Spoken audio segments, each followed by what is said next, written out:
Well, Janakpur Bulls became the first team to qualify for the playoffs और 6 में से 5 match जीतने के बाद ये टीम नंबर 1 पर जरूर है, लेकिन बहुत सारे हिकअप्स के बाद will talk about the hiccups, but उससे पहले दो चीज है that I really want to mention. सबसे पहला कि आई रियली वांट कि जब एनपीएल 2025 हो तो हमारे पास डीआरएस हो, और क्यों कह रहा हूं वही बताऊंगा मैं। दूसरी चीज आई रियली वांट कि हमारे पास मल्टीपल ग्राउंड्स हो, वो क्यों कह रहा हूं ये भी बताऊंगा। सबसे पहले डीआरएस इसलिए बिकॉज आज जिमी नीशम जिस तरह से खेल रहे थे, जिमी नीशम ने जिस तरह से टेम्पलेट चेंज किया था और उन्होंने कहा कि भाई मैं पिछले मैच में काफी स्ट्रगल करके आया हूं। पिछले मैच आपने देखा होगा आयरी उनको किस तरह से परेशान कर रहे थे और इवेंचुअली वो अपना विकेट देकर चले गए थे। आज उन्होंने कहा कि ठीक है भाई, आज छोटी सी गलती हो गई थी, जब आप वो बल्लेबाजी करने आए आपने उनके टाइप का स्पिनर लगा दिया, लेफ्ट आर्म स्पिनर लगा दिया और उन्होंने वहां पर थोड़े बहुत रन स्कोर कर दिए और फिर थोड़ा सा वो खुल से गए थे। और जहां पर ऐसा लग रहा था कि बॉल मैच जो है वो लास्ट ओवर तक जा सकता है, बॉल और रन हो सकता है, वहां पर उन्होंने एक ही ओवर में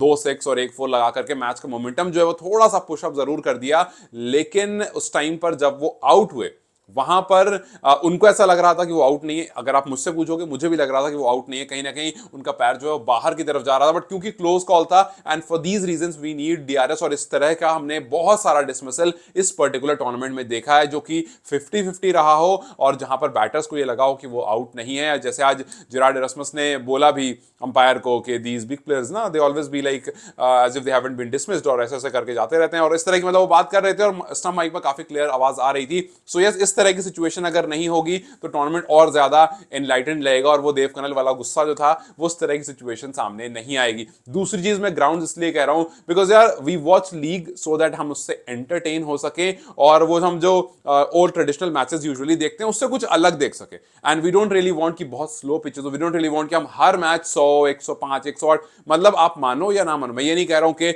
हाईवेज बना होना चाहिए, मैं ये नहीं कह रहा हूं कि भाई हर मैच में 280 250 बनने चाहिए। हाँ, ये जरूर कह रहा हूं कि एवरेज स्कोर जो है वो 150 से 180 के बीच में होना चाहिए या 160 से 200 के बीच में होना चाहिए। वहां पर थोड़ा सा वो कंपटीशन अच्छा दिखता है। And when you are playing a T20 game तो जाहिर सी बात है आप वहां से वैसे प्लेयर्स फेच करना चाहते हो जो अच्छा क्रिकेटिंग शॉट्स खेलते हैं, लेकिन उसके साथ साथ जो अटैकिंग माइंडसेट खेलते हैं। आप T20 गेम खिलाकर ओडीआई में तो भर्ती करोगे नहीं, सो ऑब्वियस सी बात है यू वांट अ प्लेयर जो कि थोड़ा फास्ट क्रिकेट खेल सके। लेकिन अगर पिच इस तरह की होगी तो आपको वही 110 120, आप देखो पिछले 2-3 मैच से 110 120 पर भी ऑपोजिशन जो है वो स्ट्रगल करते हुए दिख रहा है। लेकिन ये दो पॉइंट था जो मैं चाहता था मेंशन करूं बिकॉज आई रियली वांट कि ये दो चीजें जो है इसमें थोड़े चेंजेस आए और आई एम होपिंग के बिकॉज जहां तक मुझे इंफॉर्मेशन मिली है I think there are 3 grounds इसको इंक्लूड करके जो अभी तैयारी पर है और most probably next year by NPL 2025 वो रेडी भी हो जाएगा। So will see, will talk about that. लेकिन उससे पहले आई मीन उसके बाद जनकपुर बोल्स के बारे में बात जरूर करेंगे बिकॉज जनकपुर बोल्स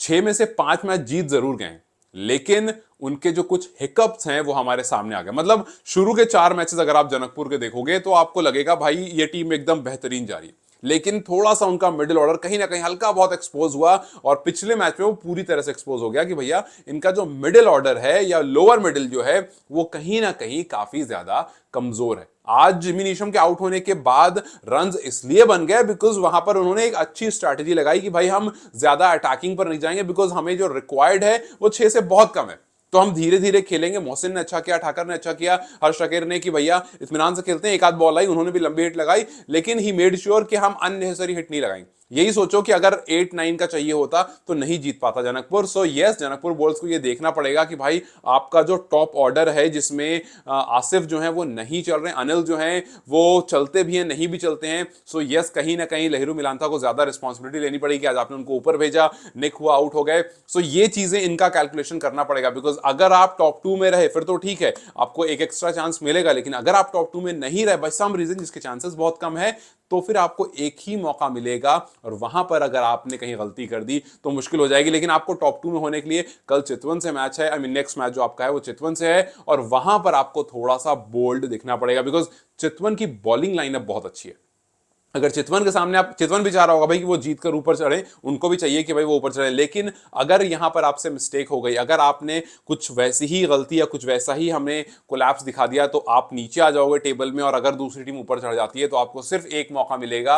एंड अगर उस एक मौके में आपने उसको यूटिलाइज नहीं करा, उस एक मौके को आपने आपके टॉप ऑर्डर ने बेसिकली यूटिलाइज नहीं करा तो कहीं ना कहीं हमें परेशानी देखने को मिल सकती है। If you look at the numbers that if you look at the score card of today then आपको कुछ बहुत ऑब्वियसली चीजें दिखेंगी जो हमें पिछले कुछ मैचेस से बहुत रेगुलर दिख रही हैं, लेकिन उसमें yes we did see some amazing some amazing spell. अच्छा, सबसे पहले आपको बता दूं कि अनिल शाह ने आज 5 कैच लिए and this is maximum in any Nepal league. Nepali कोई भी टॉप लीग्स जो हैं उसमें किसी भी प्लेयर ने 5 कैचेस नहीं लिए थे अकेले प्लेयर ने, सो वो अनिल शाह का एक रिकॉर्ड भी आज बन गया। हाँ, मैं ये कह रहा था कि we did see some amazing left arm spinner spell, क्योंकि हमें पता है कि इन पिचेस पर कुछ कमाल हो रहा है। हमने देखा था जिस तरह से हरमीत ने गेंदबाजी की थी, हमने देखा था दीपेश ने जिस तरह से किया था। दीपेश ने कुछ 4 ओवर में 6 रन देकर 3 विकेट लिया था, हरमीत ने 4 ओवर में 2 मिडन 2 रन देकर 2 विकेट लिया था, और आज ललित राजवंशी का भी वो 4 ओवर का स्पेल जिसमें कुछ 8 रन आए और 3 विकेट उन्होंने लिए, सो 2 मिडन उनकी तरफ से आए। सो यस,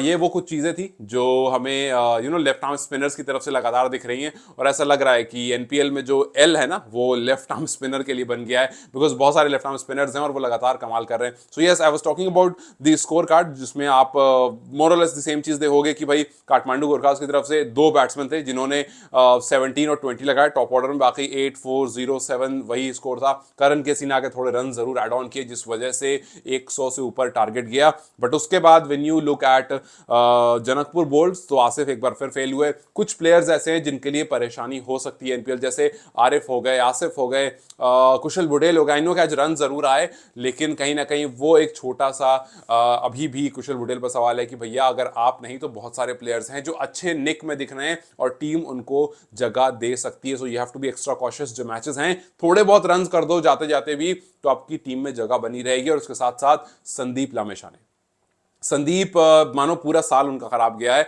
अभी तक वो उस क्लिक में नहीं आया। संदीप को लेकर के अक्सर ये रहता था कि भाई वो विकेट आपको तो निकाल कर देंगे, लेकिन पूरा पूरा स्पेल चला जा रहा है। और आज सुपर ओवर, उसके बारे में सुपर ओवर के बारे में बात करेंगे, बिकॉज उस टाइम पर टाइम बिल्कुल नहीं था। आई थिंक 12:30 मैच खत्म हुआ था इंडिया के हिसाब से और 12:45 पर दूसरा मैच शुरू हो गया था, सो बिल्कुल भी टाइम नहीं था। बट हम इस वीडियो के बाद एक और वीडियो बनाएंगे जिसमें सुपर ओवर और उस मैच के बारे में पूरी डिटेल बात करेंगे। लेकिन यस, इस टाइम पर कुछ प्लेयर्स हैं जिनको लेकर के थोड़ा सा खतरा जरूर है और कुछ प्लेयर्स हैं जो अपनी जगह बना सकते हैं। सो बहुत सारे प्लेयर हम देख रहे हैं जो लगातार अच्छी गेंदबाजी कर रहे हैं। सो ये देखना बड़ा इंटरेस्टिंग होगा एनपीएल खत्म होने के बाद कैन किस तरह से एक लिस्ट बनाता है जिसमें बहुत सारे प्लेयर्स एनपीएल में से पिक किए जा सकते हैं, या फिर एनपीएल में से उन पर अभी से ही नजर, अभी से नहीं खैर नजर शुरू से ही रखी जा रही होगी, बट उनको जगह मिल सकती है और कुछ को हो सकता है कि 11 में से या 15 में से बाहर निकाला जा सके। सो बहुत सारे से प्लेयर हो सकते हैं। आपको क्या लगता है वो कौन से प्लेयर्स होंगे जिनको एंट्री मिलेगी, मुझे कमेंट्स में जरूर बताओ। Yes, I was talking about Janakpur Bolts का स्कोर कार्ड। उसमें लहिरू आज ऊपर आए, उन्होंने थोड़े रन जरूर किए, थोड़ा कॉन्फिडेंस दिखे, थोड़े शॉट्स लगाए,